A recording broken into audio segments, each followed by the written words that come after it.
तो सर्दियों की शुरुआत हो चुकी है और सर्दियां शुरू होते ही सबसे ज़्यादा परेशानी हमारे पेरेंट्स के लिए, हमारे बच्चों के लिए होती है खांसी का हो जाना। ये खांसी सूखी भी हो जाती है, कभी बलगम वाली भी हो जाती है, लेकिन इतनी ज़्यादा ख़तरनाक होती है कि रात को हमारे फैमिली मेम्बर्स को ठीक से सोने भी नहीं देती। आज हम इसी खांसी के ऊपर बात करेंगे और जानेंगे कि मौसम के बदलते ही हम क्या ऐसे प्रिकॉशंस, क्या ऐसी चीज़ें कर सकते हैं जिससे कि हम अपनी फैमिली को खांसी से बचा सकें। तो सबसे पहले सूखी खांसी की बात करते हैं।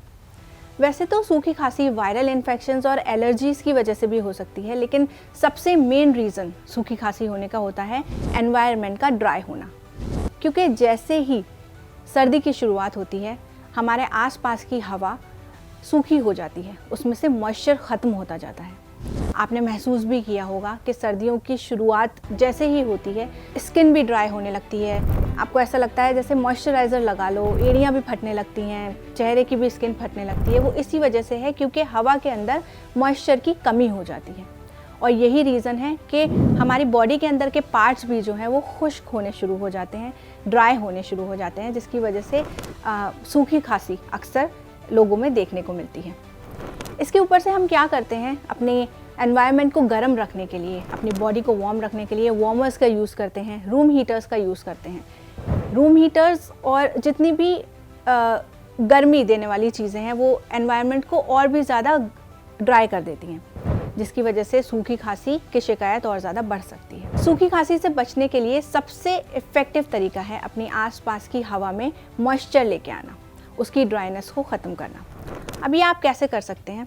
या तो आप ह्यूमिडिफायर्स अपने रूम्स के अंदर, अपने घरों में इंस्टॉल कर सकते हैं, और अगर वो नहीं कर रहे तो एक बहुत ही छोटी सी ट्रिक, बहुत ही सिंपल सी ट्रिक है कि जब भी आप अपने घर में, अपने रूम में रूम हीटर ऑन करें तो अपने रूम हीटर के सामने एक बोल भर के पानी का रख दीजिए।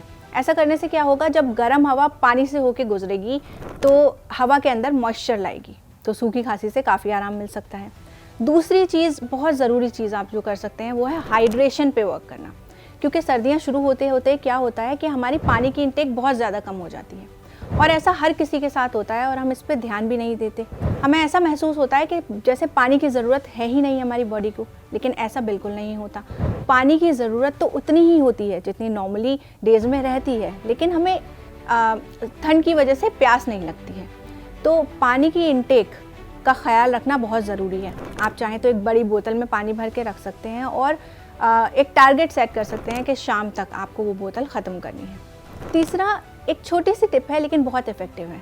अगर आपको या आपके फैमिली में से किसी भी आपके फैमिली मेम्बर को सूखी खांसी हो गई है और रात को उनको सोने में बहुत ज़्यादा परेशानी हो रही है, तो एक छोटे कप गर्म पानी में आधा छोटा चम्मच घी का आप मिला के पी लीजिए, या अपने फैमिली मेम्बर्स में से किसी को पिला दीजिए। ऐसा करने से क्या होगा कि पूरी रात जो खांसी की वजह से नींद नहीं आती है, परेशान रहते हैं, तो आराम से सुकून से सो पाएंगे। लेकिन ध्यान रखिएगा कि बलगम वाली खांसी में ये बिल्कुल मत लीजिएगा, क्योंकि इससे बलगम और बढ़ सकता है। अब बात करते हैं बलगम वाली खांसी की। देखिए, जैसे जैसे सर्दियों की शुरुआत होती है वैसे वैसे हमारी बॉडी बलगम बनाना शुरू कर देती है।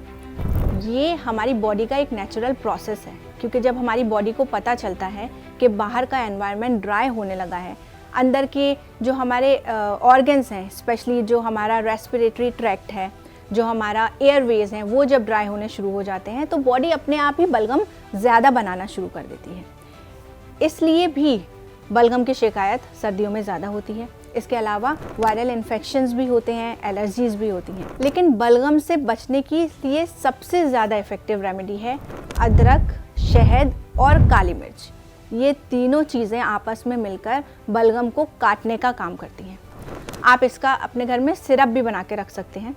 जैसे अंदाज़े के लिए मैं आपको बता दूं कि अगर आपको सिरप बनाना है तो 2 बड़े चम्मच शहद के अंदर 1 चम्मच अदरक का जूस और 3 से 4 चुटकी काली मिर्च के मिला के रख लीजिए, और इसको आप सुबह और शाम को पीजिए। अगर बच्चों को भी खांसी है तो बच्चे भी इसको ले सकते हैं, इसको लेने में कोई बुराई नहीं है। इसके अलावा अदरक का आप काढ़ा सा भी बना के पी सकते हैं। जैसे सुबह खाली पेट अदरक को गर्म पानी में उबाल के और उसको गरम गरम पीजिए, इससे भी काफ़ी फ़ायदा होता है। इसके अलावा आप ठंडी चीज़ें, खट्टी चीज़ें, इनसे भी बचें। और अगर आप खांसी के लिए कोई एक ऐसा हर्बल सॉल्यूशन कोई एक ऐसा हर्बल मिक्सचर ढूंढ रहे हैं जो कि आपकी बॉडी में जाके तेज़ी से काम करे, जिसके अंदर ये जो हम घर की छोटी छोटी रेमेडीज़ करते हैं उसकी भी पावर हो, इसके साथ साथ एलर्जी के ऊपर काम करने वाले पावरफुल हर्ब्स की भी ताकत हो, जो बच्चे भी ले सकें, बड़े भी ले सकें, जो बिल्कुल नेचुरल हो, तो आप माजून आर केयर भी ले सकते हैं। हो सकता है आपने इसके बारे में सुना हो, आपकी फैमिली में ये कोई ना कोई लेता हो, और अगर नहीं भी तो आप YouTube या गूगल की हेल्प ले सकते हैं और पता कर सकते हैं कि ये कितना ज़्यादा इफ़ेक्टिव है।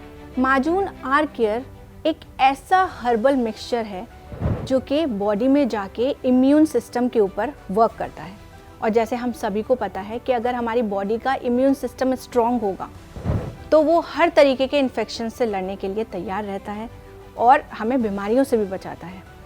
दूसरा ज़रूरी काम जो ये माजून आर केयर करता है वो ये है कि हमारी बॉडी में जो इन्फेक्शन से बचने के लिए जो एंटीबॉडीज़ बनती हैं उनको जाके स्टिमुलेट करता है। इससे क्या होता है कि जो इन्फेक्शन हमारी बॉडी की तरफ आने वाला है ये उसको भी रोकता है। तो अगर आपको ऑलरेडी कोई इन्फेक्शन है, खांसी ज़ुकाम बुखार है, तो आप इसको ले ही सकते हैं। और अगर आप देख रहे हैं कि मौसम बदल रहा है, आसपास लोग बीमार हो रहे हैं, वायरल इन्फेक्शन फैल रहा है, तो भी एज ए डिफेंस आप इसको लेना शुरू कर सकते हैं। इसको बच्चे और बड़े सभी लोग ले सकते हैं। बड़े लोग इसको एक एक चम्मच सुबह शाम गर्म पानी से ले सकते हैं, और 5 साल से ऊपर के बच्चे आधा छोटा चम्मच गर्म पानी से इसको ले सकते हैं। तो इस सर्दी आप अपने इम्यून सिस्टम पे वर्क कीजिए, उसको स्ट्रॉन्ग कीजिए, हेल्दी डाइट लीजिए, अपनी फैमिली का ख्याल रखिए और सेहतमंद रहिए।